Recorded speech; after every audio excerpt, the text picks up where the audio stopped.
Hey guys, Amanda here with Nomad. I am going to talk to you today about Top of the World in Moab, Utah. You're going to see here in just a second a quick map, which is going to show you the route you're going to take if you decide to do Top of the World, but I will share some facts and information about Top of the World while I am doing this voiceover today.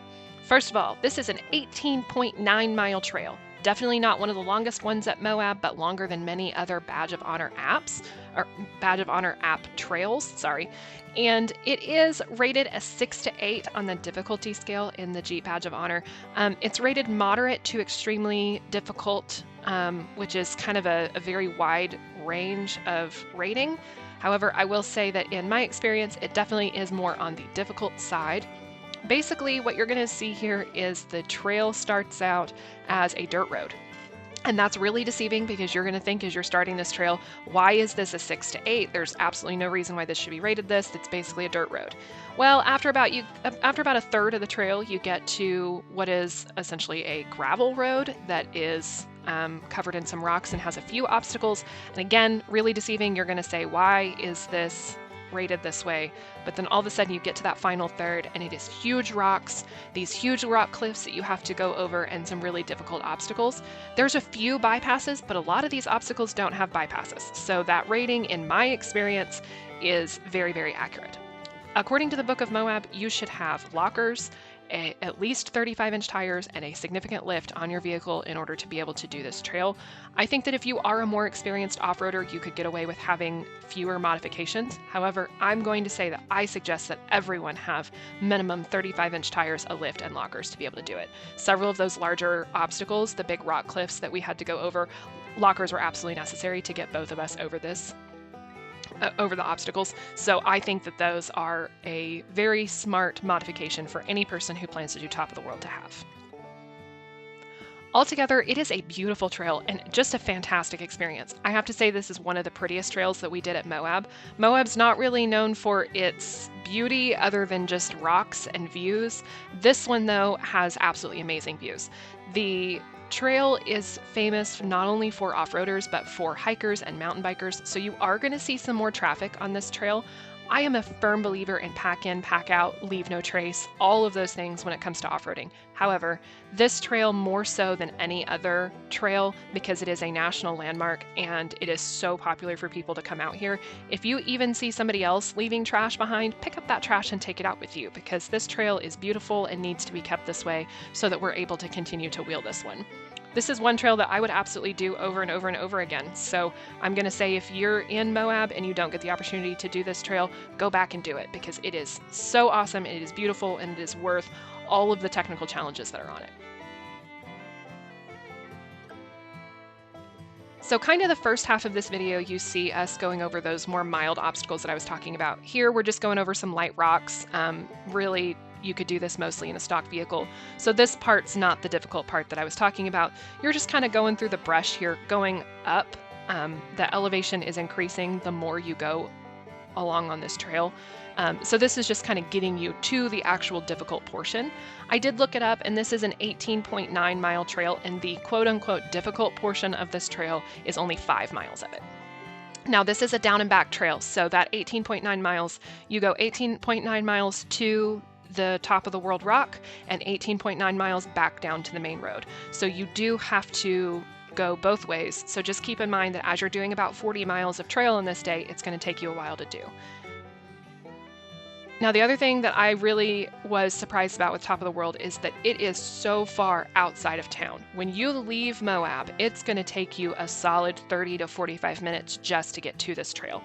Now, we were aired down to about 20 psi, and we absolutely should have aired down more than that, especially since we have beadlocks. We could have easily aired down to 8 psi to do this trail, but being that we were driving 30 to 45 minutes outside of Moab, decided that we were not going to air down all the way.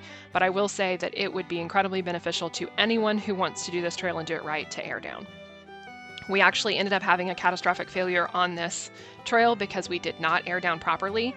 Our PSC steering, which is hydro assist steering, ended up puncturing coming off of this trail, and we had to leave my Jeep on the side of the trail, go all the way into town to get the parts to be able to fix it, drive all the way back, and this was in about 120-degree heat. So it was a very rough day due to that failure. So I will tell anyone, air down. If you're going to do this trail, air down all the way and bring an air pump with you so you can air back up. Being that that drive is so long, if you're going to try to do it on fully aired down tires, it's going to take you an hour or hour and 15 minutes just to get to this trail on top of the 40 miles of trail you're doing that day. So that's it's a difficult trail, and that's something that you definitely need to take into account. Now, if you've watched any of my other Moab videos, you know that I have some opinions about Moab and that we definitely made some mistakes, but I'm going to include this here as well just in case you haven't seen the other ones, because this is a huge factor into planning the trails that you're going to do.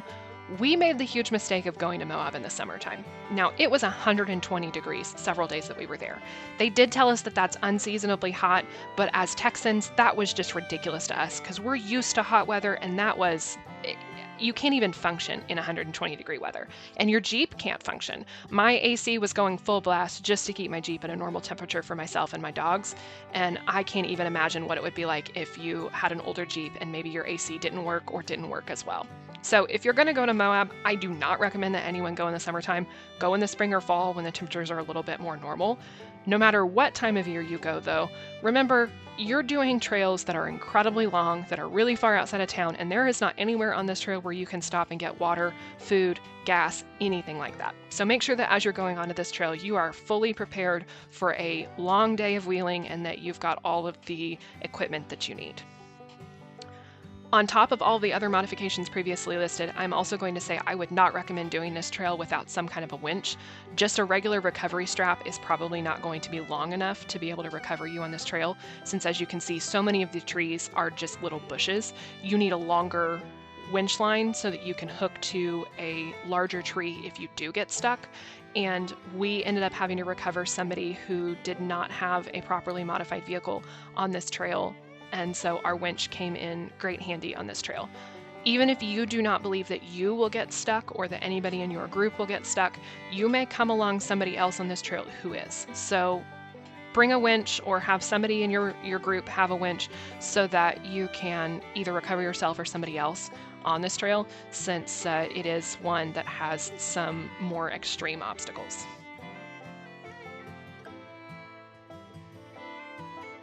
Now this one should be a given, but I'm going to go ahead and mention it as we watch. This obstacle right here, rock rails. You need to have some really great rock rails to do this, because there are some ledges on this trail that there's no way to avoid hitting your rock rails. Now my Jeep, the one that the camera is attached to here, is a JL Sport. It is not a Rubicon. I do have aftermarket axles as well as lockers, 37-inch tires, a 3-inch lift, and a lot of other modifications, including that PSC steering that I talked about that I broke. Gail, the other Jeep here, she is in a JK. She also has lockers, 37-inch tires, and I believe a 4-inch lift. So our Jeeps are not by any means stock or incapable of doing this trail, but there were still several obstacles that we had some difficulty on. I also want to mention I'm on brand new tires. So I literally got tires the day before we left for this trip. So my tires are very capable of handling this type of terrain. I just did not air them down enough. So that's part of the reason why I had as much difficulty on the obstacles as I did. You can see here we're getting toward the back half of the trail, so this is the portion where the trail starts to get really difficult. You've seen us go over 2 big obstacles at this point, and we've got several more huge obstacles coming up to get to that rock. So we've got a little bit more slow going in this portion, but we wanted to be able to really show you what some of these obstacles look like so that you know what you're getting into if you decide you're going to do this trail.